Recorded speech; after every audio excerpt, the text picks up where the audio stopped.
In this series, I'm going to surprise you. I'm going to strip away all the complexity and hard graft and teach you how to cook amazing food standing on your head. That is amazing, incredibly tender. From the kitchen novice to the budding chef, I'm going to give you the confidence, the recipes and the insider knowledge to make you a much better cook. And that makes the fish cake nice and fragrant. I've been cooking in professional kitchens for over 25 years. Make sure those blades are taken out of the claw as well. I've been taught by some of the best chefs in the world, and in turn, I've taught some of the best. Taste it as well. Every day it changes. Now, I'm going to show you some simple and accessible recipes for fantastic food that you can easily cook at home. Incredible. I'll be holding you by the hand. It's getting tastier and tastier. Teaching you everything from how to cook with chili and spice to baking, real fast food, and my ultimate feast recipes. This is the only cookery course you'll ever need. Welcome to my ultimate cookery course. Packed with cooking tips, information, and 100 recipes to stake your life on. Right now, it's all about making it easy. Making it easy for yourself in the kitchen means using the time you have effectively. And the one thing that can really help you do that is your freezer. My recipe for meatballs is so versatile, it can be used to make a dozen amazing dishes. One of my favorites is meatballs in fragrant coconut broth. Having a freezer of home-cooked, delicious food ready to go can be a real lifesaver. It means you never have to compromise on flavor. These meatballs are delicious, but more importantly, they freeze so well. First off, get your pan on and start sweating off your onions and your garlic. This recipe involves making the meatballs in a classic way, but the exciting part is actually cook them in coconut milk. And it gives a really nice new dimension to a sort of soft, rich, sumptuous meatball. Chop the onion nice and finely, keeping those slices very close together. The closer the slices, the finer the onion. Pat it back down at an angle, slice down, and just chop. I want the onions nice and fine because I want some finesse to these meatballs. And the secret of a really good meatball is the texture, getting that balance right between the minced beef, the breadcrumbs, the milk, and the seasoning. A couple of cloves of garlic. Slice the garlic really nice and thinly. Nice. Pan, nice and hot, and a tablespoon of olive oil. Quite generous with the olive oil. Onions and garlic in. A little touch of salt and pepper. With your mince, open it up a little bit and sort of pat it out. Salt and pepper. For me, a good meatball is all about the softness, the texture of that rich beef and the way it sort of melts in your mouth. You can colour it on the outside, but you want it nice and soft and sort of rich in the centre. Mix that in beautifully and then paste it back out again. I've got some really nice dried chilli flakes. I'm going to season the onions with the chilli flakes. Chilli flakes in. Cook that out for 2 minutes. I'm going to add some milk. Take your breadcrumbs, make a little well, 3 or 4 tablespoons of milk. That makes a sort of nice, slightly doughy texture, but it lightens the texture of the meatball. Place that in. Add your onions, your garlic, and your chilli in there as well. Nice. Get your hands in there and start mixing them. If you've got the right amount of milk and breadcrumbs, it doesn't need binding with an egg. Don't make them too small. The problem with making them too small is the fact that they dry out quickly. Just the size of a golf ball. A little bit bigger.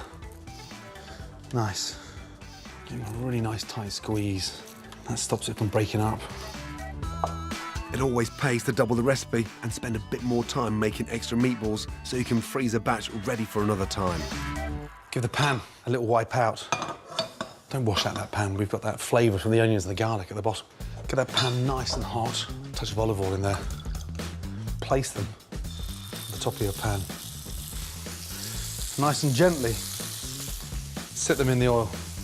Get a palette knife and go underneath them and just sort of tilt the pan and let the pan cook the back of the meatball. We're going to add some heat. Coriander seeds, slightly spicy and peppery, just to give a really nice flavour to the coconut milk. In. Next, some cardamom seeds. 3 or 4 onto the board, knife on, in. A little touch of turmeric into the centre of the pan. That's going to give it a really nice spicy flavour. A little pinch of cinnamon. All the time you're doing this, those meatballs are just getting tastier and tastier. A couple of dried chilies, let them infuse in that oil. And then some lemongrass. Just take the back of your knife and sort of beat it down. That starts to release all that lovely sort of fragrance. It's like someone's just let off the most amazing fragrant air freshener. In with the lemongrass. And finally, some fresh ginger. Just peel and slice, nice and thinly.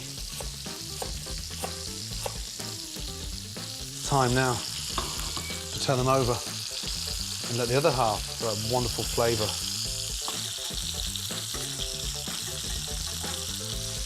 Chicken stock in.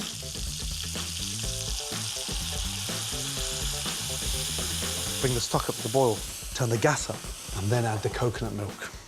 And I want the coconut milk just sitting underneath the top of the meatball. Coconut milk in, and that sort of gives it that creamy richness, but it's not heavy. It's a fragrant, light richness. Before we start simmering, check the seasoning. That nice, soft texture of the meatball, but that fragrant, light richness of the coconut broth. It's just gonna cook those meatballs perfectly. Bring the broth up to the boil, then simmer gently for 8 to 10 minutes.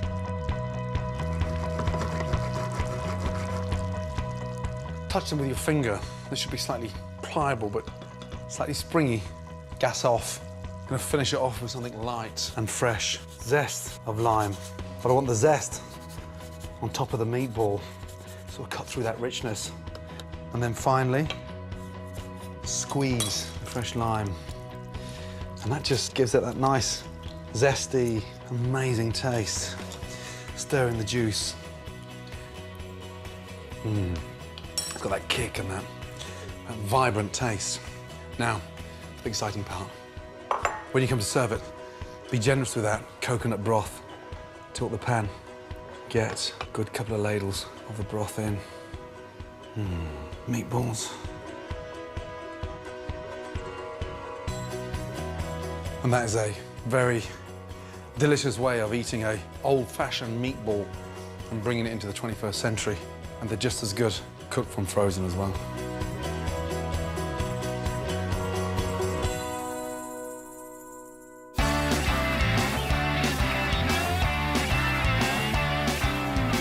The secret to stress-free cooking is making it easy for yourself. Here are 3 more recipes, all based on my delicious, freezer-friendly meatballs. Just defrost them before you get started. First up, beef meatballs with orecchiette, kale and pine nuts.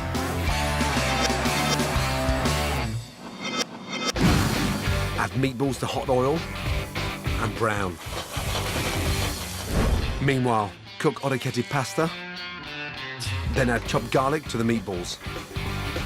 And shredded kale, a delicious green veg packed with vitamins which cooks in minutes. Cabbage is a great alternative if you can't get kale. Put in some of the cooking water from the pasta to steam through. When the pasta is cooked al dente, drain and add to the meatballs. Season, then finish with sweet buttery pine nuts and grated fresh Parmesan cheese. Meatballs with orecchiette, kale and pine nuts. From meatballs to meal in minutes. My next easy standby supper is beef meatball sandwich with melting mozzarella and tomato salsa.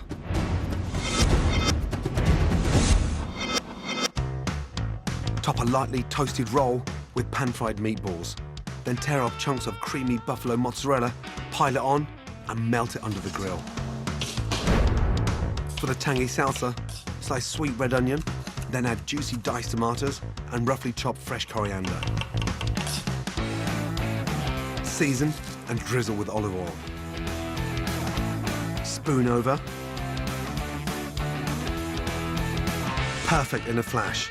beef meatball sandwich with melting mozzarella and a tomato salsa, a sandwich to die for.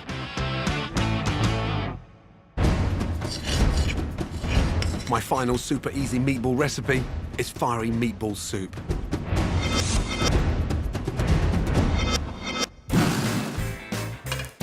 Fry chopped onion and finely sliced garlic in hot olive oil. Add cumin seeds for warmth and add your meatballs.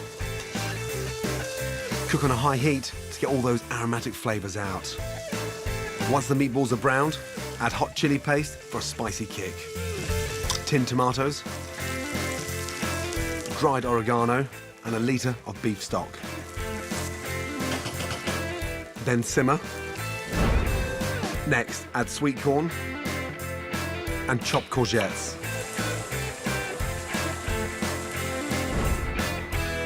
To finish, add hot jalapeno peppers, chopped fresh coriander and crushed tortilla chips. A one-pot meatball wonder that really packs a punch. Fiery meatball soup. One versatile meatball recipe, 4 deliciously different dishes, food that's certain to make your life in the kitchen easier and stress-free. Amazing. Whether you're making great food to freeze or to take straight to the table, you need to know how to shop for the best ingredients. Next up, my shopping guide to oils. It doesn't matter if you're baking, frying, or dressing salads, using the right oil can dramatically alter the taste and texture. Here are the most common oils and what to use them for. Sunflower oil is a good value all-rounder, nice and light for frying, baking, in dressings and spicy dishes. Groundnut or peanut oil is great for cooking on high heat as it gets really hot without burning. Sesame oil, a flavoursome, sweet and nutty oil, perfect sprinkled over Asian dishes before serving. Rapeseed oil is a healthier choice for using in salads. I love walnut oil. Fantastically fragrant, is brilliant for salad dressings and it gives cakes a distinctive flavour. But the oil I use most in my cooking is olive oil. To find some of the best olive oils sold in Britain, you have to go to one of the most unlikely places. An electrical shop in London's East End. Turkish-born Mehmet Murat has olive oil in his blood. My family's produced this olive oil for centuries. What he doesn't know about it isn't worth knowing. The very best extra virgin olive oil is first cold pressed. It's actually pressed by stone and then it's put through a centrifugal spinner which spins out all the bitter waters, and then you've got just pure olive oil, cold pressed olive oil, and you've got to taste it to believe it. Pour a little sample. Slurp it, draw it in without, don't swallow it, warm it in your mouth, coat the whole of the inside of your mouth with it, and then swallow. It'll go down like fruit juice, and it will leave no greasiness or oiliness in your mouth whatsoever. Absolutely sensational. Beautiful. My favourite use of any olive oils is to pour it into a bowl, room temperature, rub some wild oregano into it, and get some fresh crusty bread and just dip it. It's food on its own. Don't need anything else. Coming up on my guide to making it easy. More simple but dependable tips. Give that butter a little whisk. Sort of makes the mixture a little bit lighter, slightly fluffy. My take on the ultimate baking must-haves. These 3 items are so cheap, yet they are so important to great home cooking. And a mouth-watering variation of the classic brownie. Once it's cooled down, take it out and start slicing. Welcome back to my ultimate cookery course. Next, on my guide to making it easy, I'll be creating a sweet treat to drool over. I want the chocolate like little matchsticks dotted around. But first, my quick guide to the basic kit you need to get cooking fantastic food. You don't need to spend a fortune on masses of kitchen equipment. Here are 3 more kitchen essentials. Whisk, spoon and spatula.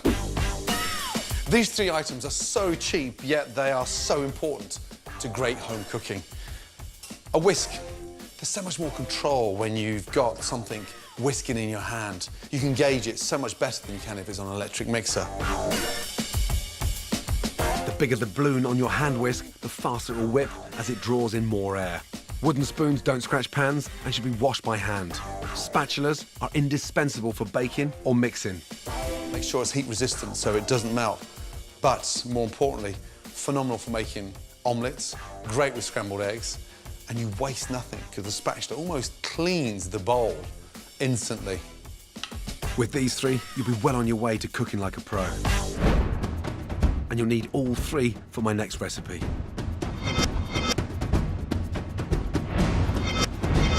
My take on classic chocolate brownies is guaranteed to put a smile on anyone's face, and not just when they're fresh out of the oven.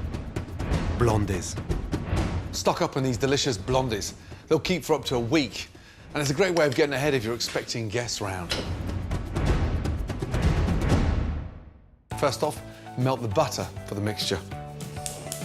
We've had hundreds and hundreds of brownies. The sort of white chocolate version, i.e. blondies, are amazing. A little bit more subtle. Keep a little knob of butter for the end, just to grease your baking tray. Turn the gas down and gently melt that butter. Cast the sugar into the bowl. Just give that butter a little whisk. It sort of makes the mixture a little bit lighter, slightly fluffy. Off with the gas. A pinch of salt in the sugar. Then make a little well in the middle and sort of whisk. You can see it's already gone nice and blonde. Love it. Give that a really good mix. And the secret with the butter being slightly warm, sort of, it melts the sugar. Get it nice and smooth. Lovely. A teaspoon of vanilla extract in. Next, lightly whisk in 2 whole eggs. Just give them a little beat. This is such a delicious recipe, yet so simple. Whisk in the eggs, looking for that nice, sort of rich, textured, smooth paste. You can see why we call these blondies. Beautiful. Next, a teaspoon of baking powder. Baking powder in. Then half a teaspoon of baking soda. That aerates the mixture and gives it that little tartness. You'll see this sort of rise instantly the minute they hit the oven. And then your flour. Whisk with one hand and just slowly add half the flour first. Get that all mixed up. Make sure that mixture is really nice and smooth. Check it occasionally. No lumps. Half the flour in, and then the other half in. You'll feel it sort of almost go nice and firm. And that's why it's so important to add the flour in stages. It stops the mixture going lumpy. It should be just dropping off the whisk. Beautiful. Change over from a whisk to a spoon. Next, I want some texture, some nice sweet chewiness to the blondies. Dried cranberries. They bake beautifully, but it gives the blondie a really nice sort of chewy sweetness in the centre. Next, my white chocolate. I'm not going to grate it, I'm going to chop it up. Just slice it like little bits of shrapnel. I want the chocolate like little matchsticks dotted around. Now, chocolate in. Lovely. Fold that in. I want a nice, even distribution of those wonderful dried cranberries. Don't over-mix it. I don't want to break up that chocolate. A nice, even mix of cranberries and chocolate. You can see the chocolate. There'll be parts of the chocolate in the oven that will actually melt. There'll be like little pools of white melted chocolate in the centre. Now, baking tray. Small little knob of butter. I'm going to grease the baking tray and line it. Some greaseproof paper and just overextend it. Shiny side out, dull side hits the bottom of the tray. In. Greaseproof allows me to maximise on the white chocolate inside the mix. No greaseproof paper, the chocolate can melt and almost stick to the tray, so the paper is just a really nice insurance policy. Secondly, we want that rise and that sort of crispness. Now, with the mix, Get your spatula, go all the way round. I don't want to see anything left in that bowl. Position the bowl over your tray. Nice and carefully. Lovely. Don't leave that slice in the bowl. Nobody's licking that one. And then just take the back of the spatula, go into the corners, push, and come back into the middle. Turn the tray around. Let it work to your advantage. Try and get it evenly positioned in the tray. If it goes in even, it cooks evenly. Make sure you smooth out the top of the blondie with the back of the spatula. And then into the oven. It's going to rise, it's nice and crisp. I want that soft gooiness in the centre. Bake your blondies at 180 degrees for 35 to 40 minutes. That smells incredible. Got that crisp edge on the outside and that sort of soft, gooey centre. Leave that to cool down and it's going to sort of firm up and wrinkle, but it'll stay nice and gooey in the centre. Once it's cooled down, take it out and start slicing. Mouth-watering blondies, a fantastic easy treat to have on hand for yourself or to share.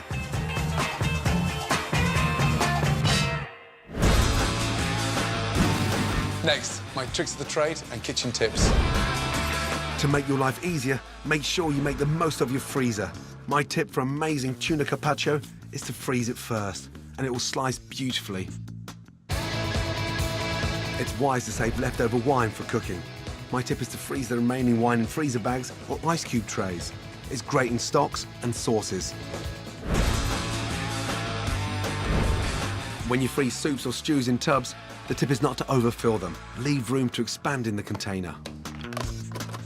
A great tip for a cheese homemade ice cream: buy a high-quality vanilla ice cream and make it your own by mixing in berries, chocolate, or my favourite, rum and boozy raisins.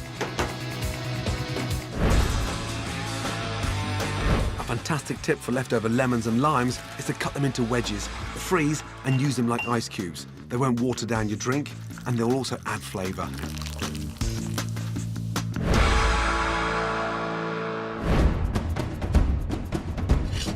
Follow my ultimate cookery course, crammed with key lessons. Top tips and 100 recipes to stake your life on, and you'll literally be cooking yourself into a better chef. To collect selected recipes from the show, go to my scrapbook at channel4.com/Gordon. Go on, get cooking. Next time, my ultimate guide to real fast food. More great cooking tips.